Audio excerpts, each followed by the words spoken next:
everyone, Zero in the house, and today we're back with another episode of World of Vision Final Fantasy Brave Exvius. It is Wednesday, and today we have a very new summon, an unexpected one. It is Glaciela Regalia, which is the winner of the Japanese popularity vote. For some reason, we were blessed with her in Global, and we're not gonna say no. Before we touch onto her, let's have a look and follow our usual process. We check out the challenge board, and the first thing we'll see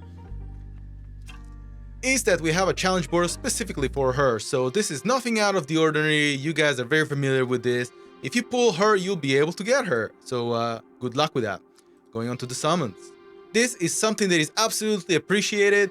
We have for 7 days straight a 10 pull with a UR guaranteed for free. So I'm gonna claim my first pull, and in this one Glaciela is included, so there is a chance of getting her, which is incredible.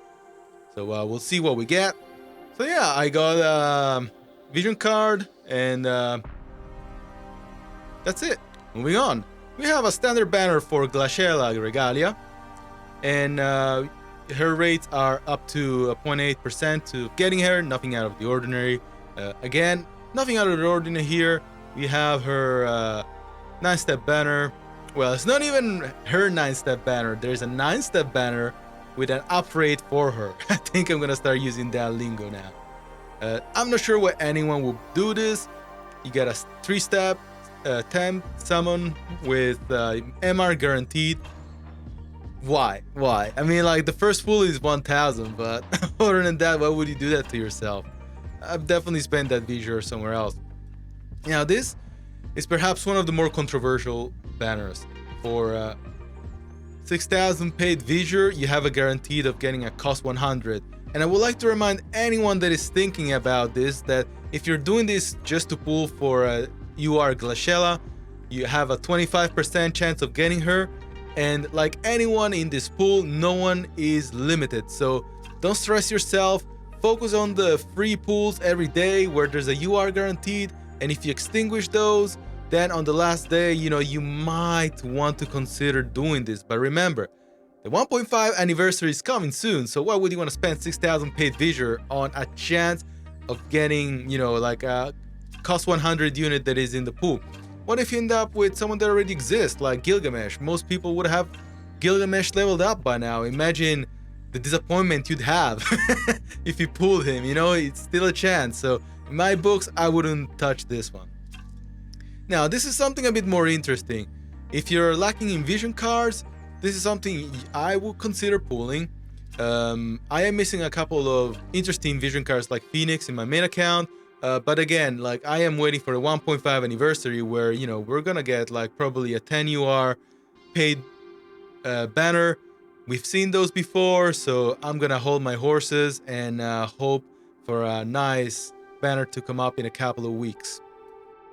And do not forget that there is also a guild banner for Glaciela shards. So it is buried underneath all of the past banners, but whether you're planning to get her in the future or whether she land on your account just organically, this is a good way of getting her shards preemptively. Okay, let us move on to the shop. Alright, in the shop, as far as I'm aware, there's nothing in the special shop, so we'll skip that. We have part 3 of the 1st anniversary banner, shop banner. And this time around, we're being given free Ovalites XL, so that's always good to have. And now, there is one pack that has been raised in a couple of discussion, and that is this paid Soul Star pack. Yes, you do get 3 random UR guaranteed tickets, but you have to make the math. For 2,000 paid visual, you have a randomized chance of getting a UR, and 100 Soul Star, what is that? Probably what, like less than 30 shards. Don't get fooled by this, guys. If you're if you think about it, step back for a moment and realize the value of this pack is not worth it. So I would suggest not even thinking about it. There's better ways of spending paid visual. The 1.5 anniversary is coming up. We've got Lara Croft coming up soon. If you want to pull for that, she'll have some paid banners as well. So I'll hold my horses until then. Again, Shinra Bangle. I'll touch on this now. The Shinra Bangle is pretty good for Cloud. It increases his critical damage, and you probably want to make a critical version of this. I wouldn't touch the Healing Mace, even if it's for free visual. I want to spend that somewhere else. And other than that, nothing really special in here. We do have the feature shop for Glaciela Regalia, and nothing out of the ordinary here. I wouldn't touch anything, although I do appreciate that her shards are normal cost. So if you want to build her as soon as possible, and your main team is fired, then it's probably something I would consider. Feature shop, what's in here? Nothing out of the ordinary. We do have shards for the new EXable units, except for Surges. I'll touch on this a bit later in the video. Moving on to the Mog Shop. In the Mog Shop, we do have, just here at the bottom, summon medals for September.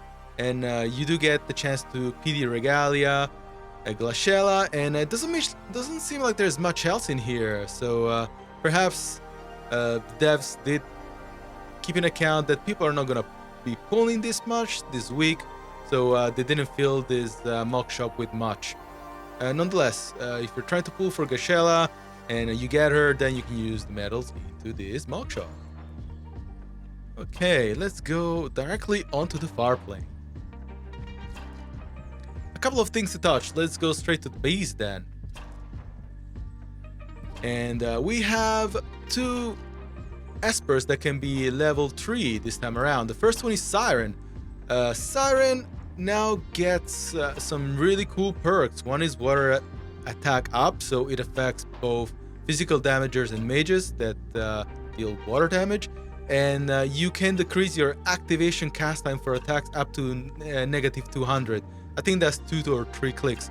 So this is perfect for Moore and other. Even if you like Severo, you know, if you're gonna have a water selection quest, Severo is gonna be an ultra quick caster and things like that. So definitely worth considering. I would probably retain slash resistance up. This is an example of what I would do with this Esper. Obviously, you're able to spec it however you want. And we also have Ochu. Where is Ochu? Ochu. Oh, there it is. So Ochu will be giving defense and critical up. You know, a bit of a more of a secondary kind of priority in terms of leveling your Espers to level 99. So I wouldn't worry about this one too much, unless maybe you want to give it to Prince Mount or something like that, because of the extra defense. Moving on, let us talk about this week's EXable units. So we'll first of all touch on Surges. What will Surges get? So, Sharp Spear Enhancement. Enhance Sharp Spear to Sharp Spear Resolute. Raises on attack defense, spirit, and critical hit rate for 3 turns. So this kind of makes him a bit more tanky for a potential Ice selection quest. Yeah, it's okay. It's okay. I mean, it doesn't really warrant building him to EX. Same for Pierce Mastery Enhancement. Okay, raises Pierce attack and significantly raises defense debuff resistance. Why? You could have given him something better. And he has his level 25 attack Leaping Assault. Deals damage large to target within area around self. And chance of inflicting slow for 3 turns after moving to target panels, and bestows region on self for 3 turns. Okay, in a cross pattern, very interesting, very interesting. So he becomes a bit more tanky. He gets a jump that makes him stay in place wherever he jumps, and pretty much he makes a pseudo glacial attack. Sounds like he learned this attack from her, but I will probably pass on him unless you really need him for selection quest Ice when that comes up. Let us have a look at the other EXable units. Now, Fina, I'm extremely happy about her. I've had a quick look on her kit, and I am building her on my main account. I still need to finish Selection Quest 10, and I think that once I get her to level 120, she'll be extremely good. So her Kuraga on her main job will become Superior Healing, which enhances range, recovers HP medium to allies within range, and removes Poison, Frostbite, Blind, Sleep, Silence, Paralysis, Confusion, Petrify. Petrified Toad pretty much is an S now with Kuraga. And the range apparently is increased as well. So, whoa, guys, count me in. This is an extremely good buff, in my opinion. And her passive Innocence Shot becomes Sacred Shot, which gives her increased range and increases her magic and healing power. So, who knows? Maybe she's somewhat comparable to Yuna and Aerith in terms, and even Ayaka in terms of healer. And then she gets a level 25 skill, Sparkle Shower. Deals slight damage to targets within range based on caster match, and lowers accuracy rate to 3 turns. Now, I've seen someone EXing her before even reset, and her match without any S-burst was at 1333, and that's insane for an MR unit. So if you guys are planning to invest some light elements, light consumables, definitely do it on Fina. I think she has a really good kit in her EX job. And lastly, we have Engelbert. Engelbert does get some quite interesting stuff as well. So he gets, first of all, upgrade to his passive, which becomes Holy Knight's Auspices, so increases max HP, defense, and healing power. Now, healing power is quite important because he does have some healing skills within his main paladin. Where is it? I think Saintly Healing will be able to sustain him, so that's pretty good. Immortal Spirit Enhancement becomes Immortal Conviction. Ability uses +1, so he'll be able to sustain one more. He'll be able to do Courage twice, which is pretty good. Increases his own chance of being targeted and will survive fatal damage to self one time.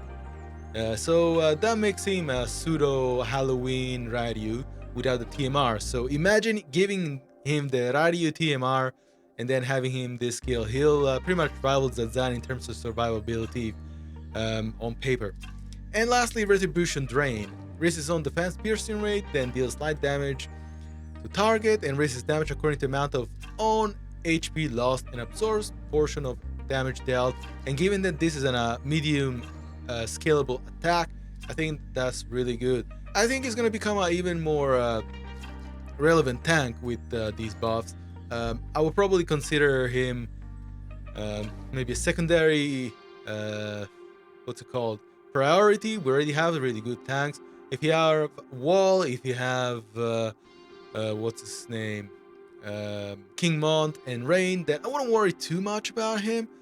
But if you really like Engelbert for some reason and you plan to use him in CM matches because he's a lower cost you are, then I would probably consider building him. And moving on, we do have part 3 of scene 3 of the story, where we have a bit more insight on Moore and her role in what's going on between Heindler and Ovis. I won't spoil it for you, but I think it's pretty interesting. There's more character development for her, and I do appreciate that. Before I end the video, I want to remind everyone that we do have some extra items from the meeting that occurred a couple of days ago, where 100 people were randomly selected to have a live interactive session with Justin and the rest of the Square Enix team. And from my understanding, this should have been changed to UR tickets, but who knows, maybe that will happen in the future. So yeah, just be aware of this in case you mistakenly claimed your items and weren't aware of it. All right, guys, thank you very much for tuning in. We'll catch you tomorrow with the War of Division Battle Royale series that I'm running. But if you're more interested in the news, we'll catch you next week. You guys take care and have a good one. Bye for now.